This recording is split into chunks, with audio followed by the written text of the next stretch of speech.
आज सुबह उठ के देखा तो बाहर हो रही थी बढ़िया सी बारिश, जो कि कल रात से ही शुरू हो गई थी और बच्चों के स्कूलों में हो गई थी छुट्टी और बच्चे तो हो गए थे खुश। तो स्वागत है आप सबका मेरे एक और छोटे से मिनी ब्लॉग में। काफ़ी दिनों से गर्मी झेलने के बाद आज मिल गई थी गर्मी से राहत और बारिश का मजा लिया इन पेड़ पौधों ने और बाहर बदी इन गायों ने। और आज बच्चे घर पे ही हैं तो दिन भर अब ये मेरे पीछे पीछे ही नाचते रहेंगे। और जब मौसम हो इतना बढ़िया तो सेहत से ज़्यादा स्वाद अच्छा लगता है। तो मैंने भी फटाफट से बनाई मैगी और दूसरी तरफ बन रही थी चाय। फिर उसके बाद सबने किया नाश्ता एंजॉय। बच्चों ने लगा दिया था सुतान और मैं तो कढ़ाई पर ही टूट पड़ी। बच्चों के लिए सिंपल सी बनाई थी, अपने लिए हरी मिर्च डाल के बनाई थी।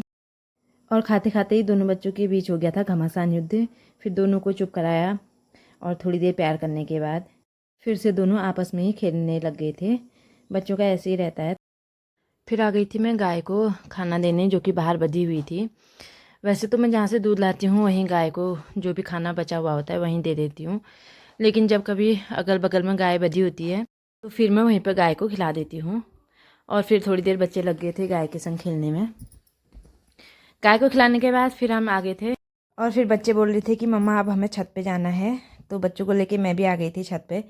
यहाँ की हमने खूब सारी मस्ती और बच्चों के साथ थोड़ी देर के लिए ही सही, पर ऐसे बच्चा बन जाना अपने बचपन को दोबारा जीने जैसा होता है। खूब देर मस्ती करने के बाद फिर हम लोग आ गए थे नीचे। फिर करी मैंने दिन के खाने की तैयारी। दिन के खाने में आज मैंने बनाया था टमाटर की झोली और चावल, साथ में था सलाद। कैसी लगी आपको मेरी वीडियो मुझे कमेंट करके ज़रूर बताइएगा। पसंद आए तो लाइक शेयर कमेंट कीजिएगा। फिर मिलूँगी आपसे एक और नई वीडियो में, तब तक के लिए बाय बाय।